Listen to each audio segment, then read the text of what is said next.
ఇక ఈరోజు ఆయన విశ్రాంతి అనే అభిషేకం మీపైకి బలంగా దిగొచ్చినప్పుడు ఏ సంకటాలు, ఏ బాధలు, ఏ రోగాలు అయితే ఉన్నాయో యేసుక్రీస్తు నామములో పరిశుద్ధాత్మ దేవుడు మిమ్మల్ని దర్శించబోతున్నాడు, నిన్ను విడిపించబోతున్నాడు, నిన్ను ముట్టబోతున్నాడు. నీ కుటుంబాలు ఏమైతే భారాలు ఉన్నాయో ఇక ఆ భారాలన్నీ కూడా పరిశుద్ధాత్మ దేవుడు తొలగించబోతున్నాడు, ఆయన విడిపించబోతున్నాడు. ఇక నమ్ముచున్న వాళ్ళు గట్టిగా చప్పళ్ళు కొట్టి చేతులు జోడించి ఉచ్చరించి గట్టిగా చప్పళ్ళు కొట్టి ఉచ్చరించి గట్టిగా చెప్పండి, హల్లెలూయా,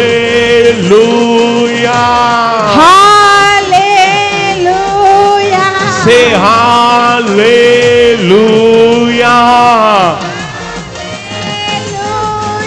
సే హల్లెలూయా,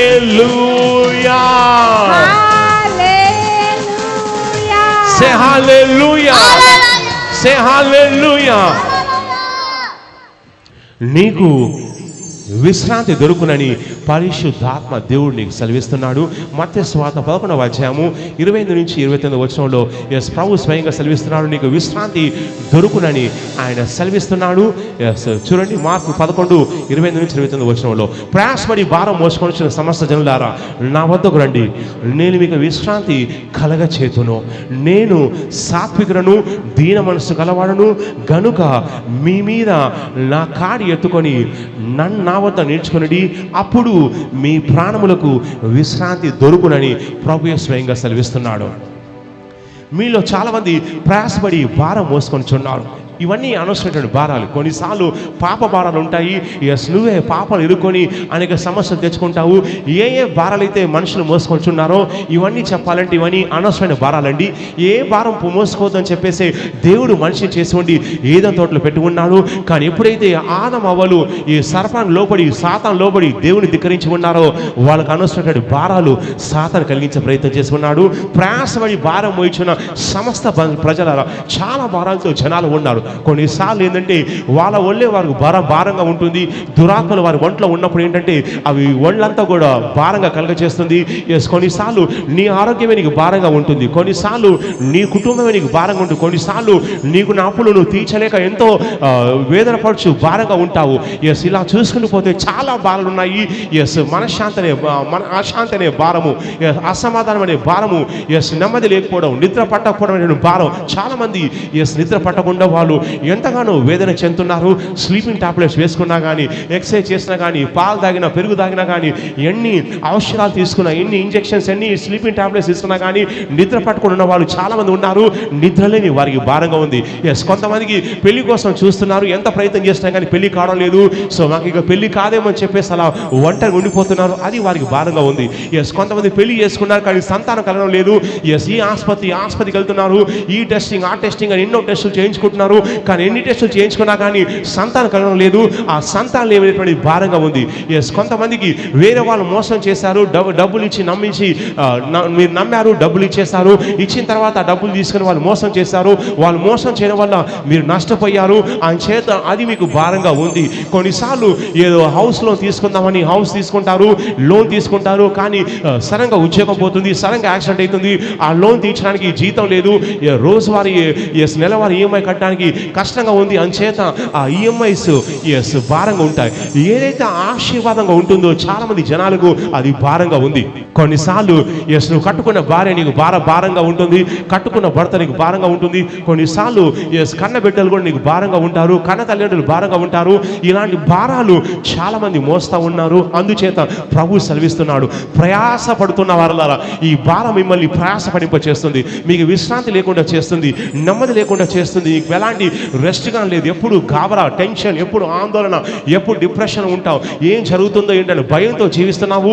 భారం మోయించిన సమస్త ప్రజలారా, నువ్వు ఏ కులం సంబంధించిన వ్యక్తివైనా, ఏ వర్గమైనా, ఏ మతమైనా, ఏ జాతి అయినా, స్త్రీవైనా, పురుషుడమైనా, వృద్ధుడమైనా, వృద్ధురాలమైనా, యవనస్తుడైన, మధ్య వయస్కుడైనా సరే, నీ రంగు, రుచి, రూపురేఖలు ఏమున్నా కానీ, ఏ వర్గమైనా సరే ప్రభువే స్వయంగా పిలుస్తున్నాడు. భారంతో ప్రయాసపడి విసిగి వేసారిపోయినటువంటి జనులారా నా వద్దకు రండి అని సెలవిస్తున్నాడు. కారణం ఏంటంటే ఆయన వద్దకు వస్తే నీ సమస్యకు పరిష్కారం దొరుకుతుంది. నేను నీకు విశ్రాంతి కలుగ చేస్తాను చెప్తున్నాను. ఏదైతే భారం నీకు విశ్రాంతి లేకుండా చేస్తుందో ఆ భారాన్ని తొలగించేస్తాడు. ఆ భారం తొలగిపోయినప్పుడు విశ్రాంతి వెళ్ళిపోతుంది. ఏ దురాత్మ అయితే నీకు విశ్రాంతి లేకుండా చేస్తుందో ఆ దురాత్మ యేసుక్రీస్తు నేను విడిచేసి వెళ్ళిపోయినప్పుడు నీకు విశ్రాంతి కలుగుతుంది. ఏ సమస్య అయితే నీకు భారం కలుగ చేస్తూ నీకు నెమ్మది లేకుండా చేస్తుందో ఆ సమస్య తొలగిపోయినప్పుడు నీకు విశ్రాంతి కలుగుతుంది.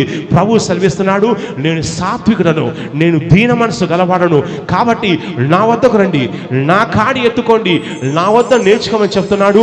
మీ ప్రాణాలకు విశ్రాంతి దొరుకునని సెలవిస్తున్నాడు. ఇక వినండి, ఎంతోమంది విశ్వాసులు ఎంతో సంపాదిస్తున్నా కానీ, ఆస్తి అంతస్తున్నా కానీ నెమ్మది లేదండి. ఇంటికి వెళ్తే భార్య కనీసం వంట వండి పెట్టేటువంటి స్థాయిలో చాలా మంది భర్తలు లేరు. అందుచేత సోలో బ్రతుకు సో బెటర్ అని చెప్పేసి చాలా మంది భర్తలు విడాకులు ఇచ్చేసి వాళ్ళు ఒంటరిగా జీవించే ప్రయత్నం చేస్తూ ఉన్నారు. ఆస్తులున్నా, అంతస్తులున్నా, బిల్డింగ్స్ ఉన్నా, పొలాలు ఉన్నా, ఉద్యోగాలు ఉన్నా, జీతాలు వస్తున్నా కానీ ఎలాంటి శాంతి సమాధానం లేని వాళ్ళు చాలా మంది ఉన్నారు. అయితే అలాంటి వారందరినీ పరిశుద్ధాత్మ దేవుడు పిలుస్తున్నాడు. ఇక నా వద్దకు రండి, నేను మీకు విశ్రాంతిని ఇస్తానని సెలవిస్తున్నాడు. నేను నీకు విశ్రాంతిని ఇస్తానని సెలవిస్తున్నాడు. యేసుక్రీస్తు నామంలో ఆయన అద్భుతాలు చేసే దేవుడు. ఎవరైతే ఇక్కడ భారంతో ఉన్నారో వారి విషయంలో పరిశుద్ధాత్మ దేవుడు సెలవిస్తున్నాడు. ఆయన సెలవిచ్చే మాట ఏంటంటే విశ్రాంతి కలుగ చేస్తానని చెప్తున్నాడు. ఏ సమస్య అయితే మిమ్మల్ని పీడిస్తున్నాయో ఆ సమస్యల నుంచి విడిపిస్తాను, మీకు విశ్రాంతిని ఇస్తానని పరిశుద్ధాత్మ దేవుడు సెలవిస్తున్నాడు. ఏ బంధకాలు అయితే మీకున్నాయో వాటిలో నుంచి విడిపిస్తానని పరిశుద్ధాత్మ దేవుడు సెలవిస్తున్నాడు. ఏ రోగాలైతే మిమ్మల్ని పీడిస్తున్నాయో వాటిలో నుంచి మీకు విశ్రాంతి కలిగిస్తానని పరిశుద్ధాత్మ దేవుడు సెలవిస్తున్నాడు. విశ్రాంతి అనేది మీ ఆస్తిగా ఉండబోతుంది. ఇక ఈ రోజు ఆయన విశ్రాంతి అనే అభిషేకం మీపైకి బలంగా దిగొచ్చినప్పుడు ఏ సంకటాలు, ఏ బాధలు, ఏ రోగాలు అయితే ఉన్నాయో యేసుక్రీస్తు నామములో పరిశుద్ధాత్మ దేవుడు మిమ్మల్ని దర్శించబోతున్నాడు, నిన్ను విడిపించబోతున్నాడు, నిన్ను ముట్టబోతున్నాడు. నీ కుటుంబాలు ఏమైతే భారాలు ఉన్నాయో ఇక ఆ భారాలన్నీ కూడా పరిశుద్ధాత్మ దేవుడు తొలగించబోతున్నాడు. ఆయన విడిపించబోతున్నాడు. ఇక నమ్ముచున్న వాళ్ళు గట్టిగా చప్పళ్ళు కొట్టి చేతులు జోడించి ఉచ్చయించి గట్టిగా చప్పళ్ళు కొట్టి ఉచ్చయించి గట్టిగా చెప్పండి, హల్లెలూయా, హల్లెలూయా, సే హల్లెలూయా,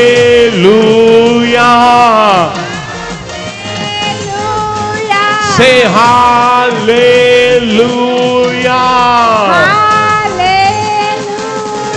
say hallelujah, say hallelujah.